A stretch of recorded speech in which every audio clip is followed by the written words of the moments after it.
Entonces, los que están conectados tienen alguna duda.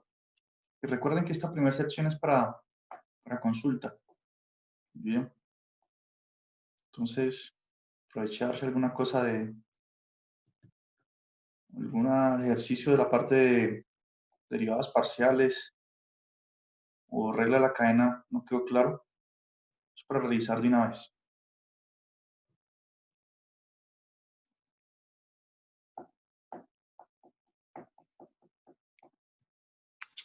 Profe, yo tengo una duda con respecto a la regla de la cadena. Sí. ¿Cuál? Pues la empecé a resolver por la parte en la que omitíamos todo el procedimiento. Sí. Y bueno, uno derivaba con el ejemplo que usted nos había regalado, con el del coseno, Sí. y no entendí bien la otra parte. O sea, uno derivaba y luego tenía que multiplicar por la derivada interna, ¿no? Sí. Eso, Entonces, pues, ¿cuál para que por ejemplo, favor me explique. cuál ejemplo usted está resolviendo? ¿Qué ejercicio? No, el ejercicio que usted nos dejó, sino que lo estaba haciendo, pero sí en el procedimiento. O sea, sustituyendo. O sea, si X es tal valor, así. Eso, Como, exacto. bueno, pero yo les dejé varios. ¿Cuál de esos usted estaba haciendo? ¿Qué No, yo número? le estaba entendiendo ese, sino que pasa es que me confundí al último y pues ya no lo entendí bien. Bueno, pero usted está hablando de este ejemplo que está aquí, el ejemplo 2 o Eso, ese, ajá. este ejemplo aquí. Sí, profe. Ah, ya. Bueno, todo aquí se tiene las No, profe, esa ecuaciones. parte sí la entendí. Ah, Esto sí. es Bueno, lo que solo fue reemplazar pero ¿en qué parte es que no? ¿Acá abajo? esta parte, sí. Esto, en la que no, más arribita, en la que empieza a sacar los 3/5 y todo eso. ¿De dónde salen esos números? Es su duda? Eso, ajá. Cuando t es igual a pi con las Ah, bueno. derivadas parciales. Entonces, nosotros estamos calculando todo esto, nosotros estamos calculando, vamos a responder esta pregunta. ¿A qué velocidad o ritmo cambia la distancia entre los dos objetos cuando t es igual a pi? Entonces, estamos evaluando todo, analizando todo en ese punto, en t igual pi. Entonces, nosotros ya vimos que cuando t es igual a pi, x1 vale menos 4, y1 vale 0, x2 vale 0 y y2 es igual a 3. Eso sí quedó claro de dónde salieron esos números, ¿o no? Que es evaluar con t igual pi, aquí en estas ecuaciones. Cuando t es pi, entonces coseno de pi es menos 1 y entonces x1 va a ser 4 por menos 1, es decir, menos 4. Y así sucesivamente obtengo estos demás valores cuando t es igual a pi. Ahora, vamos a derivar con respecto a t esta función s, que es la distancia entre las dos partículas. Bien, esa es la fórmula de la distancia. Es cuando derivamos s con respecto a x1, bueno, nos dio esta expresión. Bien, nos dio esa expresión cuando derivamos con respecto a x1. Y ahora, lo que se hizo aquí para obtener estos valores numéricos es sustituir el valor de x2 por 0, x1 por menos 4. Es decir, se sustituye x1, y1, x2, y2 por estos valores numéricos. Y ahí se obtiene que la derivada parcial de s, que es la función distancia con respecto a la variable x1, en el punto t igual a pi, es igual a menos 4 quintos. Bien. Porque Profe, ¿y aquí, por qué no iría el -4 si dice que va x1, y1? ¿por qué no diría qué? El -4. Aquí, Ujú. ya. Porque aquí estamos sustituyendo x2 vale 0, ¿no? Menos, aquí está este menos, y abro paréntesis, menos 4. Entonces, por ley de signos, menos 4 es más 4. Por ley de signos, menos por menos es más.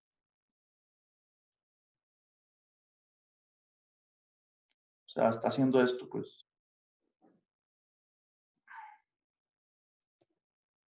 O sea, por ahí queda Ah, ya, profe, ya lo entendí. queda 0 menos, que es el menos que está ahí. Y aquí ahora un paréntesis sustituyo, x1 es menos 4. Entonces por ahí decirnos menos, por menos da más. Por eso queda 0 más 4, pues, ¿no? Sí, profe. Eso. ¿Otra duda? No, no, profe, gracias. Entonces de esa forma tienen todos estos valores numéricos. Entonces ya tienen las derivadas parciales de S con respecto a cada una de sus variables. Y luego, como debemos aplicar la regla de la cadena, tenemos que usar esta fórmula, ¿no? Entonces todos estos valores ya los tenemos. Este y este aquí. Ahora, debemos calcular la derivada de x1 con respecto a t. Entonces vamos a ver quién es x1. x1 es 4 coseno de t. La derivada de eso con respecto a t es ¿cuánto? La derivada del coseno es menos seno. Entonces, esa derivada me va a dar menos 4 seno de t. Y esto que aparece aquí. Bien. Menos 4 seno de t. Ahora, evaluamos cuando t es igual a pi. ¿No? Calculamos todas las derivadas, se calcularon. Y esta otra igualdad aquí al número, ese número de dónde sale es cuando evalúa en t igual pi. Seno de pi es 0. 0 por menos 4 es 0. Entonces ahí está. Y así sucesivamente. Y1 es 2 seno de t. Entonces cuando derivo, con respecto a t me haría 2 por la derivada de seno es coseno. Entonces ahí obtenemos esta otra. La derivada de y1 con respecto a t es 2 coseno de t. Bien. Ahora, evalúo cuando t vale menos pi. Y si ustedes ven, coseno de pi es igual a menos 1. Menos 1 por 2 da este menos 2 que está aquí. Y así tengo todos estos valores. Entonces ahí, ahorita sí tengo todos los ingredientes, aplico regla de la cadena. Entonces sería la derivada de s con respecto a x1, evaluada en t igual pi, esa nos dio menos 4 quintos. Entonces s por la derivada de x1 con respecto a t en t igual pi, que dio 0. Aquí tenemos esta primera parte. Y así sigo la fórmula con los valores, sustituir nomás, y obtenemos el resultado. Bien. De hecho, uno de los ejercicios que sugerí es semejante a a este, a este ejemplo 2.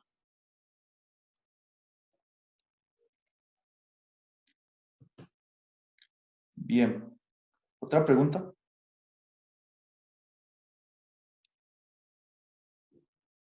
Sobre regla de la cadena o derivadas parciales de orden superior o mixtas.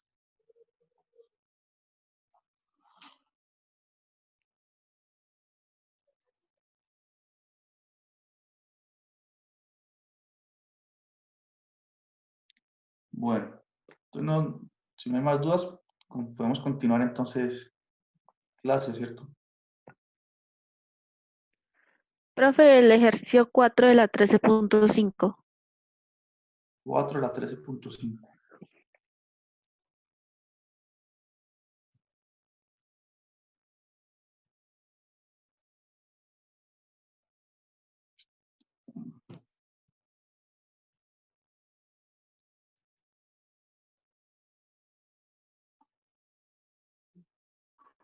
Sí, el 4.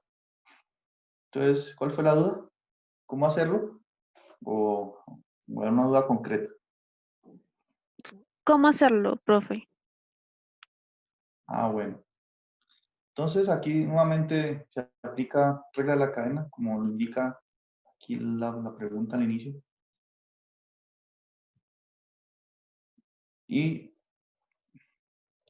entonces ahí, ustedes primero noten que aparece la función logaritmo natural de y sobre x.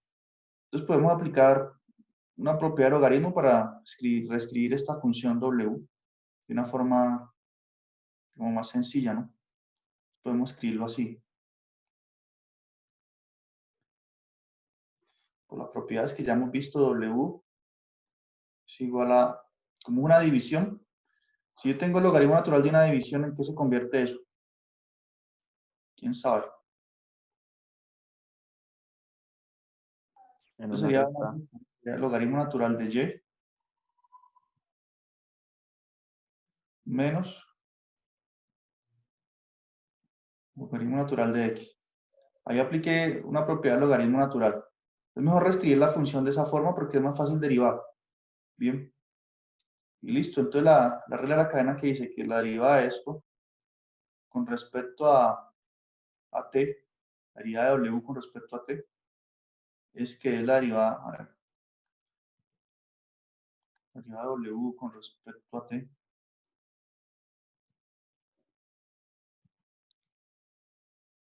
¿quién se sabe la fórmula ahí que me va ayudando?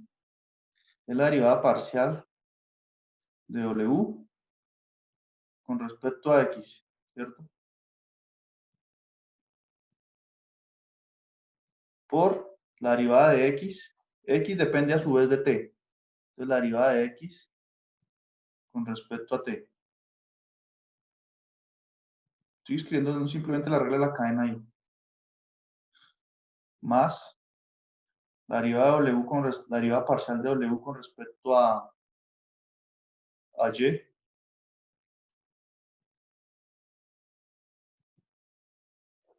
Por la derivada de Y con respecto a t.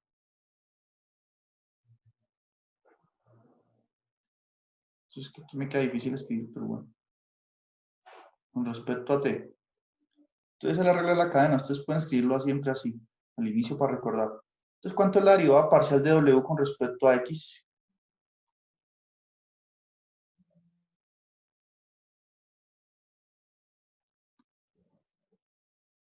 Cualquiera que responda, está bien. Esta es la función de W. Menos 1 sobre X. Menos 1 sobre X, bien.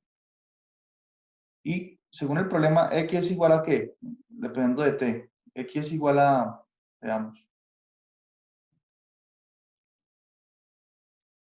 X es igual a coseno de t, recordémoslo, y Y es igual a seno de t. Bien. Entonces, ¿cuánto es la derivada de X con respecto a t?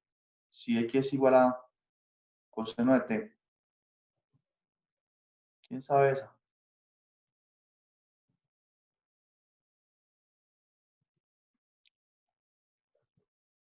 ¿Cuánto es la derivada? Menos seno de T. Aquí colocan eso, menos seno de t. Puedo abrir un paréntesis y coloca menos seno de t. Y así continúa el proceso, pues, ¿no? Menos seno de t. Entonces, noten que aquí, por ley de signos, eso, este menos que aparece aquí, con este se gana menos, por menos da más. Va a dar positivo esta cantidad. Y así con la otra parte, ¿no? La derivada de W con respecto a Y, ¿cuánto va a dar?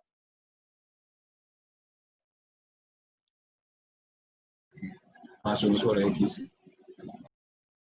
¿Menos 1 sobre qué? Sobre Y, ¿no? Eso sobre Y sobre Y. Entonces va a dar 1 sobre Y. Porque recuerden, la derivada del logaritmo es 1 sobre su argumento. Entonces va a dar 1 sobre Y por la derivada de, estamos aquí, ¿no? Entonces sigue la derivada de Y con respecto a T. Entonces noten, Y es igual a seno de T. Su derivada es coseno Coseno. de T. Entonces listo, ahí ya hicimos la derivada de W con respecto a T. ¿Cuál sería el otro paso que no lo voy a escribir? Pues escribir todo en términos de las funciones que dependen de T. Entonces, menos por menos da más. Entonces me quedaría seno de T. Seno de T. ¿Cierto? Y X ya sabemos que es coseno de T, entonces me quedaría coseno de T por acá. ¿Y ustedes se acuerdan que cuánto es coseno de T sobre coseno de T? ¿Qué función trigonométrica es esa? Y acá pues me quedaría coseno de T y Y es seno, entonces me quedaría coseno de T sobre seno de T. La fracción, el recíproco de la fracción la primera fracción. Coseno de t, bien, porque coseno por 1 es coseno, sobre y que es seno. Y listo, eso es la derivada parcial aplicando regla de la cadena. Recuerden que seno sobre coseno es tangente. Bien. Entonces esto es lo mismo que si yo quiero escribirlo también así, como tangente de t, puede ser que un libro diga que la respuesta puede estar escrita así. Tangente de t, que es por definición seno sobre coseno, más coseno sobre seno le pueden llamar también cotangente. Cotangente de t. Cogemos aquí para que no me confundan las t. Y listo, ahí acabó el ejercicio. Bien, entonces siempre tener en cuenta esta regla aquí. La regla de la cadena. Y pues derivar. Profe, si sustituimos desde el principio, También funciona. Porque y al entonces, derivar quedaría 1 sobre, o sea, como x vale coseno, bueno, empecemos con y. bueno, O entonces sea, miren, o sea, le quedaría aquí logaritmo, lo sustituyamos aquí por encima.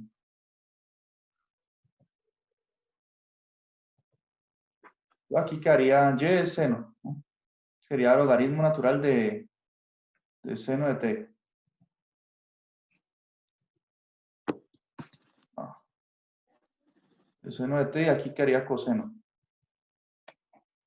Entonces aplicamos las reglas normales de derivación. Entonces cuando derivo con respecto a, voy a derivar, ya que una función dependiendo de t. Entonces empiezo a derivar. Entonces me da la derivada del logaritmo, de esta primera parte de la derivada del logaritmo, es 1 sobre su argumento. Entonces sería 1 sobre seno de t, ¿cierto? ya, eso era lo que tenía. Por la derivada interna. Estamos derivando una función de una variable. Entonces sería 1 sobre su argumento por la derivada interna, que es coseno. La derivada de seno es coseno. Entonces la derivada interna me haría aquí coseno de t. Entonces ya tenemos la primera parte. Menos la derivada de esta parte aquí. Sería 1 sobre su argumento, es decir, 1 sobre coseno.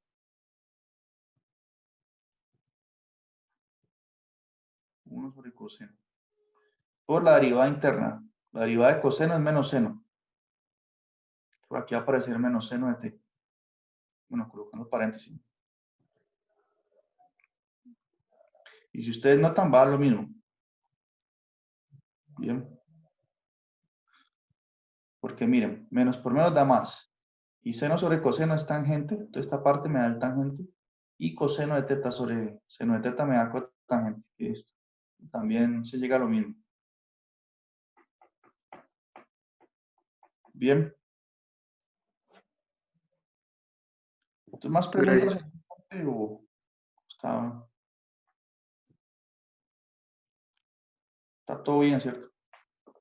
Profe, ahí si uno no coloca tangente ni cotangente, ¿está bien? Al dejarla una indicada. Bien.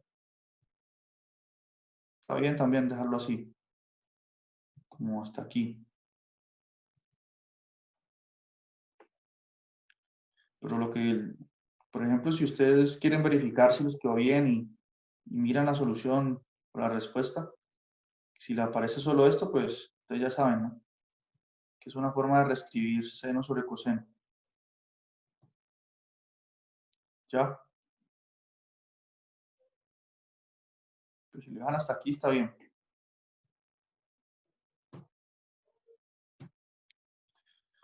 Bien, ¿más preguntas?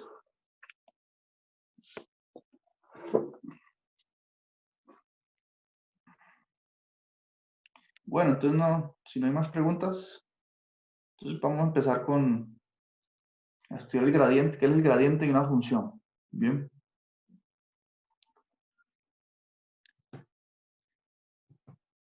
Entonces vamos allá.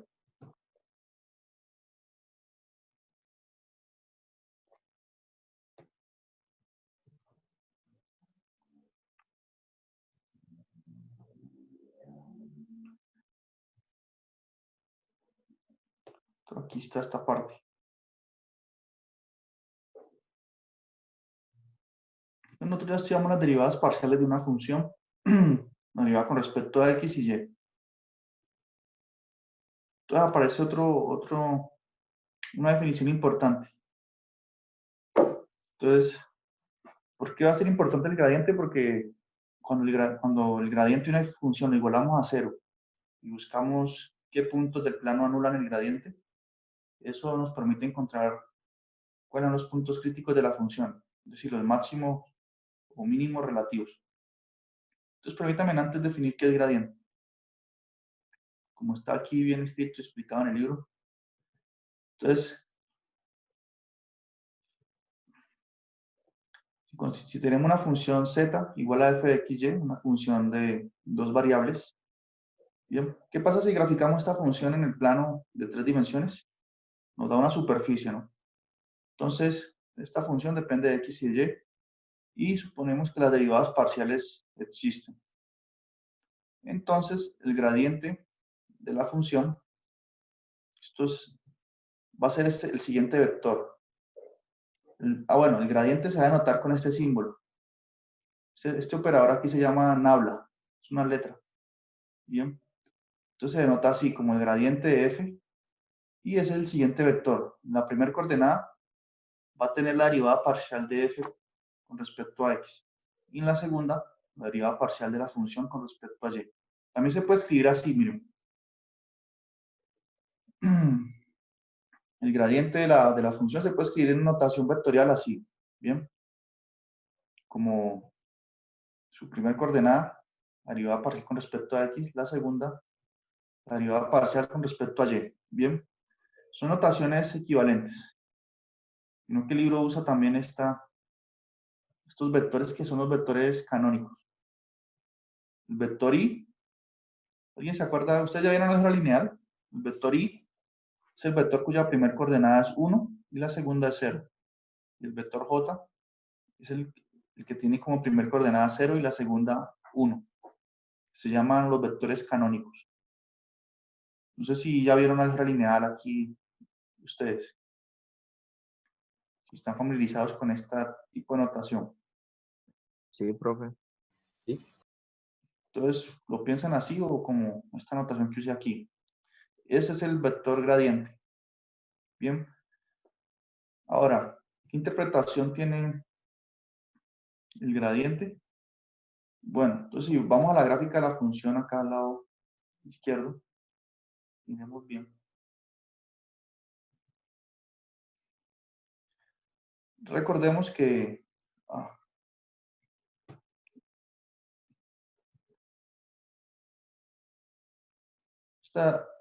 y yo tengo una función de dos variables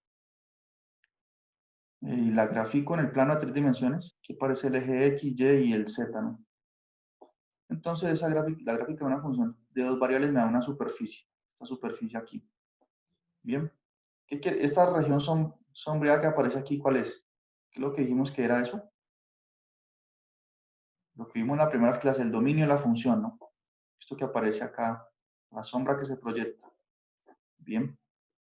Entonces, cada punto en el plano, y aquí tengo este punto de x, y, lo evaluamos en la función y eso nos da un número. Entonces, ese número lo ubicamos aquí, esa altura, lo ubicamos aquí en el eje z. Y así, pues, llegamos a este punto que está en la superficie. Y así sucesivamente para cada punto en el plano, al evaluar las funciones, eso nos da una altura y de esa forma voy generando la superficie. Bien.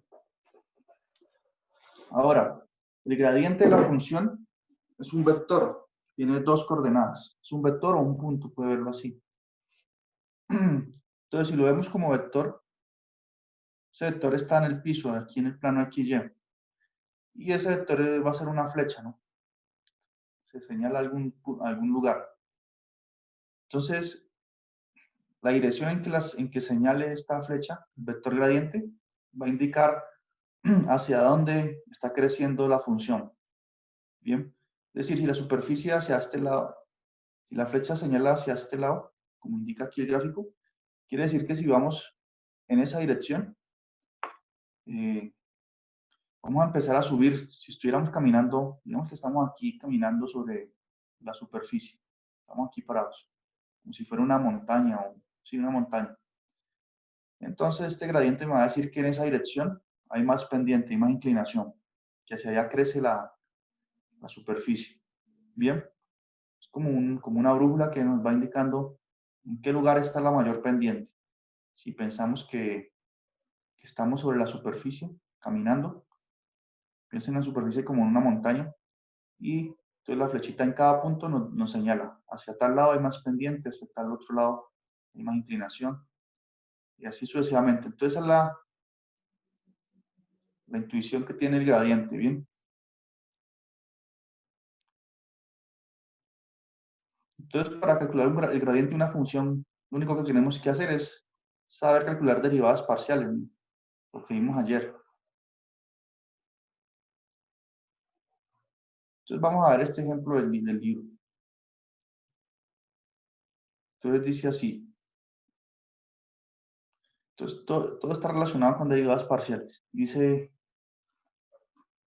hallar el gradiente de esta función de dos variables que es definida como y por logaritmo natural de x más x por y al cuadrado, y encontrar el valor del gradiente en un punto, en el punto 1,2. Bien, entonces lo mismo que ayer, solamente hay que calcular las derivadas parciales. Entonces, vengo aquí, si calculo la derivada parcial de f con respecto a x, y es constante, y la derivada del logaritmo natural de x es 1 sobre x, me quedaría y por 1 sobre x, que es esta parte. Bien, y la derivada de x es 1 por y cuadrado, me queda y cuadrado. Entonces, esa es la derivada de f con respecto a x, y con respecto a y, bueno, la derivada de y es 1, me quedaría 1 por logaritmo natural de x, que es esto. Y la derivada de y al cuadrado es 2y. Por este x, sería 2xy. Bien, entonces ya formamos el vector gradiente, que es este, en la notación del libro sería este vector, cuya primera coordenada tiene la derivada parcial con respecto a x y la segunda con respecto a y. Y si nos piden que evaluemos en el punto 1,2, entonces eso simplemente sustituir ahí. Sustituyo x por 1, y por 2. Me quedaría 2 sobre 1 más 2 al cuadrado, que es 4. Entonces la primera coordenada de ese vector va a ser 2 más 4, que es 6. Y la segunda coordenada va a ser, bueno, ¿cuánto es el logaritmo natural de 1? Que x vale 1. ¿Quién se acuerda cuánto es el logaritmo de 1?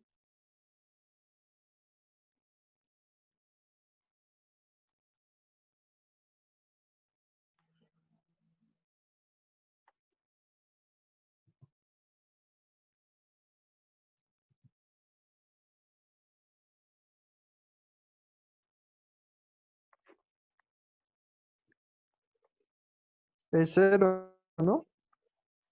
Eso, logaritmo natural de 1 es 0. Entonces ahí sería 0, que x vale 1, más 2 por 1 por 2, que x vale 1 y y vale 2. Entonces sería 4. Entonces la segunda coordenada de ese vector es 4. Entonces, ¿cuál es la interpretación que va a tener esto? Entonces, pensémoslo así. Ubiquémonos en el punto 1,2 del plano. ¿Cierto? Borremos aquí.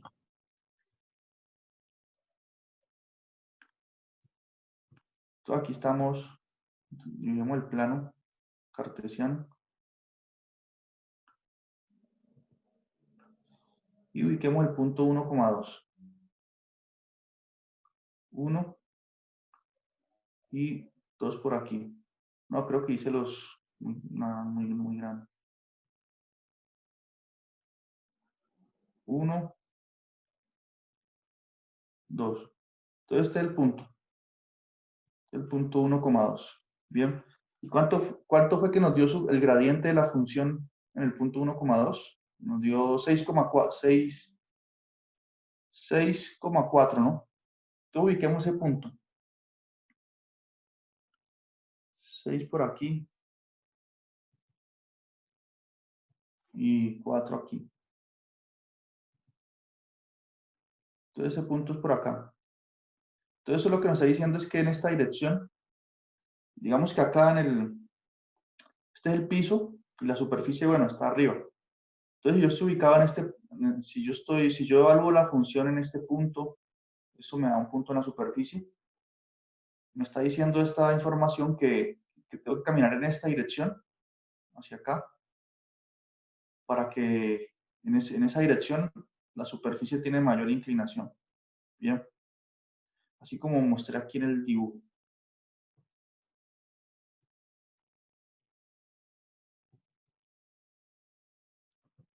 Piensen en la superficie, piensen que ustedes están aquí sobre la superficie en este punto caminando.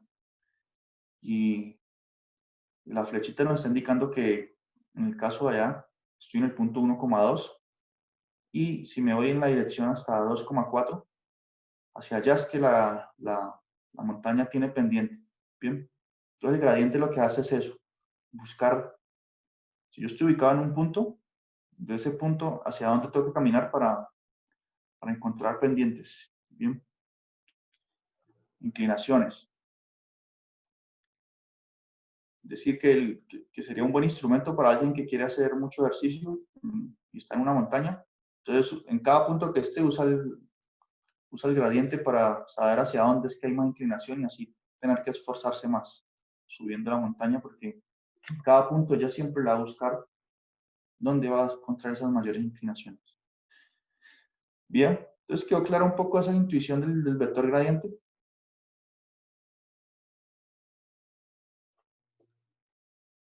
Sí, señor. Bueno, entonces yo aquí también escribí unas notas haciendo otro ejemplo. Yo aquí escribí mal. El vector gradiente indica la dirección en la que la gráfica de la superficie, o sea, en la gráfica de F, que es una superficie, tiene más inclinación. Aquí hay que corregir aquí esta parte. Entonces aquí hay otro ejemplo sencillo, miren. Si tenemos esta función de dos variables, f de x y igual a x por y, entonces si queremos calcular el gradiente, sería la derivada de f con respecto a x, que es 1 por y, y, entonces sería y, y la derivada de f con respecto a y es x. Por lo tanto, el vector gradiente es este aquí. La primera coordenada es y y la segunda es x. Bien. Si tenemos otra función aquí, gxy igual a x cuadrado sobre 8 más y a la 2 sobre 2 menos 1. Todo es lo mismo, ¿no? A la final estamos de nuevo calculando derivadas parciales. Bien. Entonces sería la derivada parcial con respecto a x. Todo esto se anula, da 0. Y aquí el 2 pasa a multiplicar. Quedaría 2 por x sobre 8. Simplificando aquí, mitad de 2, 1, mitad de 8, 4. Entonces queda x sobre 4. Y la derivada parcial de g con respecto a y. Entonces el 2 pasa a multiplicar. Se cancelan aquí. Me queda y. Entonces el vector gradiente es la primera coordenada, la derivada parcial con respecto a x, que nos dio x sobre 4. Y la segunda, derivada parcial con respecto a y, que nos dio y. Bien. Entonces ahí tenemos eso. Bueno, esto como...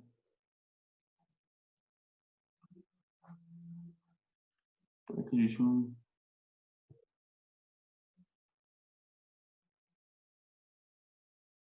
Profe, tiene que seleccionar un borrador. Sí, pero bueno, ya eso quedó ahí nomás. Y aquí yo dejé otras operaciones. Este es un documento como para recordarles. Permítanme en estos 3 minutos que nos quedan en esta primera sección, recordar operaciones básicas entre vectores, ¿bien? Porque, bueno, hace recordar. Entonces, multiplicar un escalar por un vector. Entonces, recuerden que en álgebra lineal, un escalar, ¿qué es? Un escalar es un número real, ¿bien? Entonces, existe la operación, si yo tengo un número real, lambda y el vector b, cuyo primer componente es a y la segunda es b. Entonces, se define esta operación, ¿no? Lambda por b, es decir, multiplicar el vector por un número. ¿Y cuál es la definición? Si yo multiplico un vector por un número, entonces el número viene a multiplicar cada una de las coordenadas del vector. Bien, sería lambda por a más lambda por b. Bien, son operaciones, la operación de multiplicar un vector por un número. Entonces, ¿cuál será la interpretación? ¿Qué pasa gráficamente cuando multiplico un vector por un número? ¿Se acuerdan de eso? Entonces, aquí está este ejemplito. Por ejemplo, consideremos el vector 2,1. Entonces, aquí tenemos, bueno, este plano no fue muy bien, pero aquí tenemos el vector b, que es, aquí está el punto 2. Ahora yo hago un zoom aquí.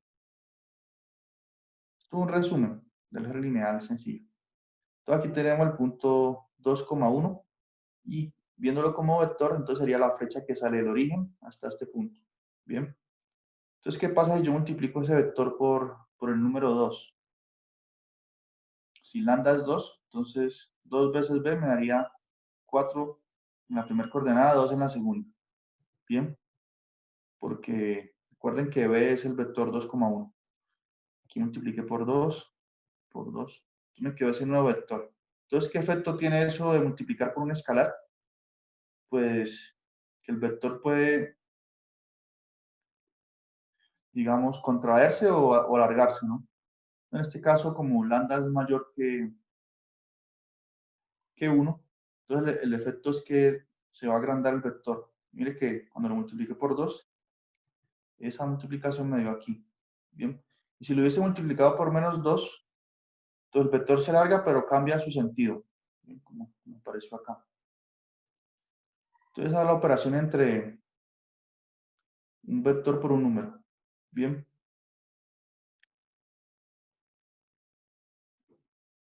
Entonces, por ejemplo, nosotros calculamos el gradiente, perdón, sí, el gradiente de la función g anterior, que nos dio x sobre 4 en la primera coordenada, y en la segunda. Entonces, ¿qué pasa si multiplico el gradiente de la función g por lambda? Que sería escrito de esta forma, ¿no? Lambda por el gradiente de g. Entonces, lo mismo, sería multiplicar por lambda